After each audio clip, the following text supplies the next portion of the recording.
Hello, I'm Paddy from creativemedia.org.uk, and I've just come back from the allotment, hence the rather muddy complexion, where I've been digging up Jerusalem artichokes.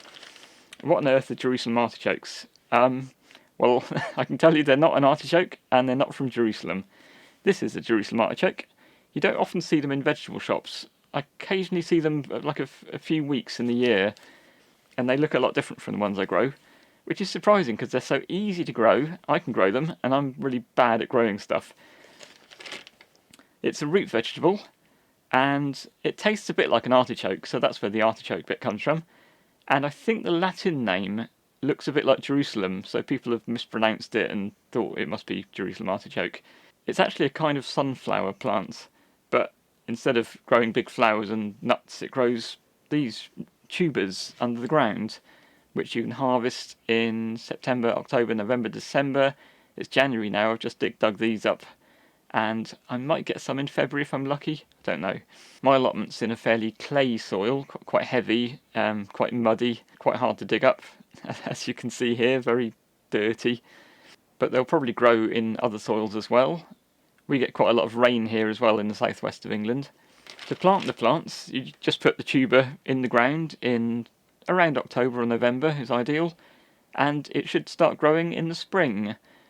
It'll come up looking a bit like a sunflower, big heart-shaped green leaves. It's quite attractive, and it grows up and up and up, and it reaches 8, 10, even more, 11, 12 feet. You get some little yellow flowers. The leaves will die off in August and September, and you're just left with some sticks in the ground. But if you dig under the ground, you'll find a whole clusters of these things, which are the Jerusalem artichokes.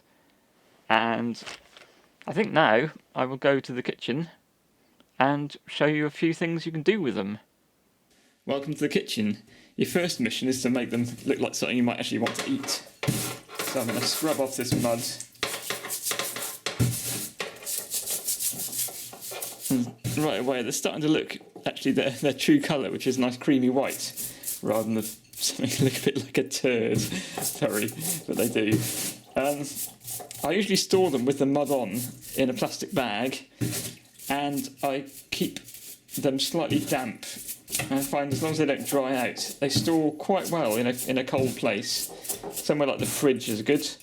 They'll last for several weeks and still be edible in the fridge.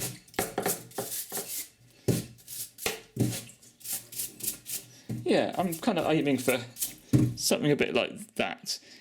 It's not super clean, but I always peel them and remove these knobbly bits because they're just not really possible.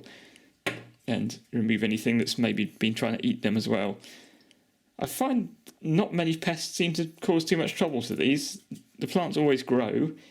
There's a lot of worms around them and slugs, but they're not kind of mined deeply by bugs and things. I find when I cut them up, there's not any nasty surprises inside usually. So here are my roughly cleaned Jerusalem artichokes. I'm just going to peel them now and get rid of any bits of mud that are still remaining on there. Dig out any holes in there.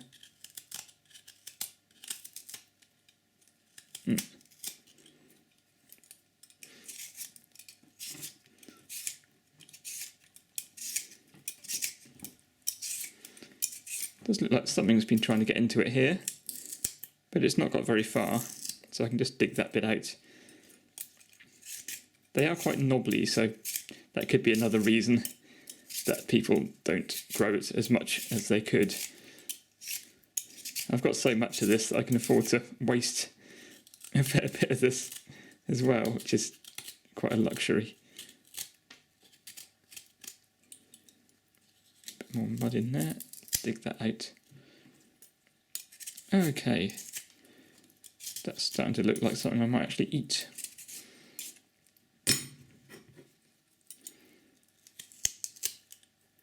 There's a lot of mud in there. There we go. Right. And speaking of eating, the thing is with Jerusalem artichokes is you can eat them raw. They're a very odd vegetable, and they're not like a potato, they're not like a parsnip, they're not like a carrot, and they snap. They've got quite a brittle texture, a bit like a water chestnut almost. Sorry to people that don't like eating sounds, but that's me crunching one up raw. It's quite kind of juicy in a way. It's got a bit of a nutty taste. A little bit like eating a carrot, similar texture. But not really like anything else. And also very nice. So that's recipe number 1, just eat them raw. Recipe number 2, while I'm peeling, you could carry on peeling them into strips like this. It's quite satisfying. And once you've got a bunch of these, you could pickle them or put them in any kind of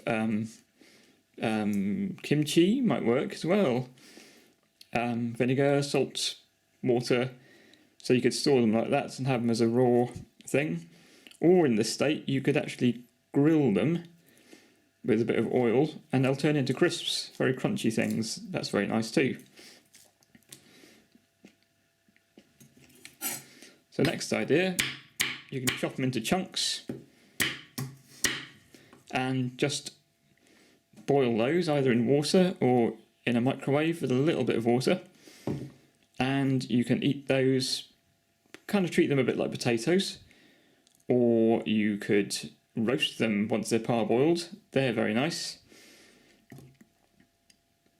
Or cook them a bit longer, puree them or mash them into a kind of mashed Jerusalem artichoke thing.